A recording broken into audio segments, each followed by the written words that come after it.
Hey everyone, welcome back to the channel. Today I'm going to be showing you guys how I built a $300 carport that I picked up on Amazon. I'll also be going over how much everything costs and a few hiccups that I ran into. So let's get started.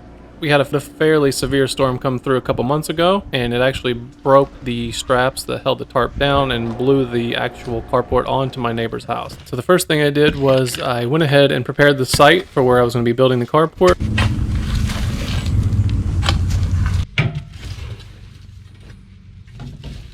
Once I got the area level to my liking, I went ahead and laid down some weed barrier fabric along the outside of where the carport's going to lay.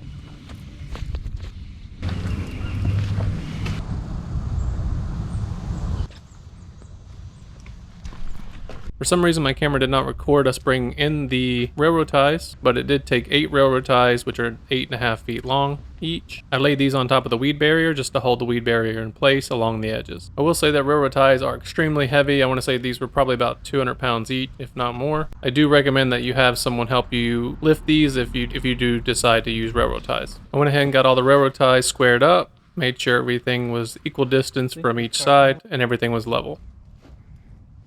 I went ahead and finished off the weed barrier and had 4 tons of gravel delivered.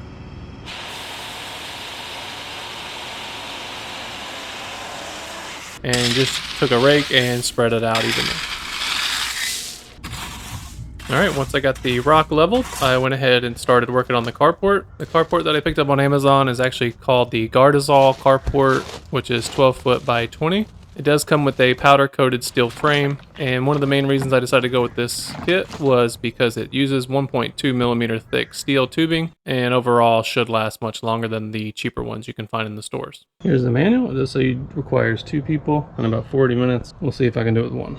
The first thing I did was just went ahead and laid out all the piping based on the diagram and the letters that corresponded on each pipe. Good idea to go ahead and ensure that all the parts are there before you begin, just so you don't get down the line and run into a big issue. This kit does come with stakes, however I'm going to be using some stronger straps and stakes that I bought online. This kit comes with all the bungee straps and hardware you'll need to assemble it. This kit was very easy to put together. It uses a clip style connection where you just push the button and slide it into place and it doesn't come out. Alright, I got the top part done. It did come with one wrong part, which is this pipe here. As you can see the way this connects together, there's these little push buttons. This pipe came with, this was actually a B pipe and they sent it as an A pipe. So I'm gonna have to do a self-tapping screw in here just to keep that secure so it doesn't slide out.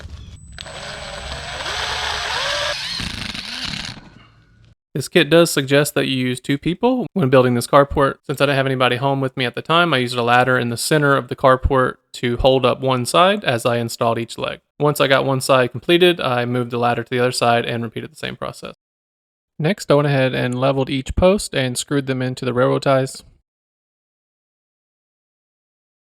After all the legs were screwed down, I went ahead and put the tarp on top. It only goes on one way. You just pull it to the center and attach the bungee cords to the post so it doesn't move. Go ahead and install your bungee straps to tighten up your tarp.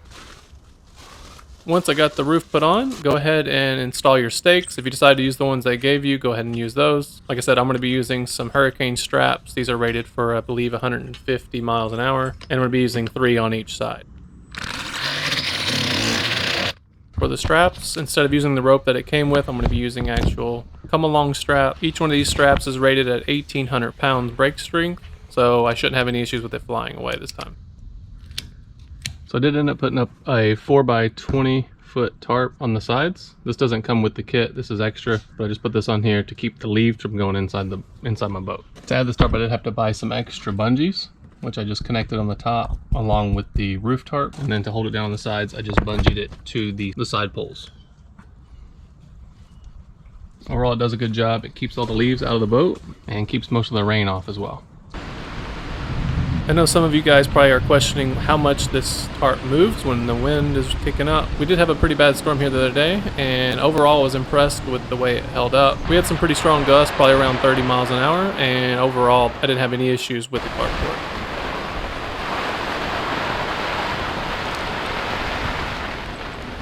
Overall, I'm very happy with the way it turned out, and it has held up well so far. It does seem to be made with quality steel and feels like it will last much longer than the one I had before. Other than this kit coming with the wrong part, I'd still recommend this carport as a good option for the price. Alright, well that's how I built my carport. If you found the video helpful, feel free to give it a thumbs up. And as always, thanks for watching. Perfect.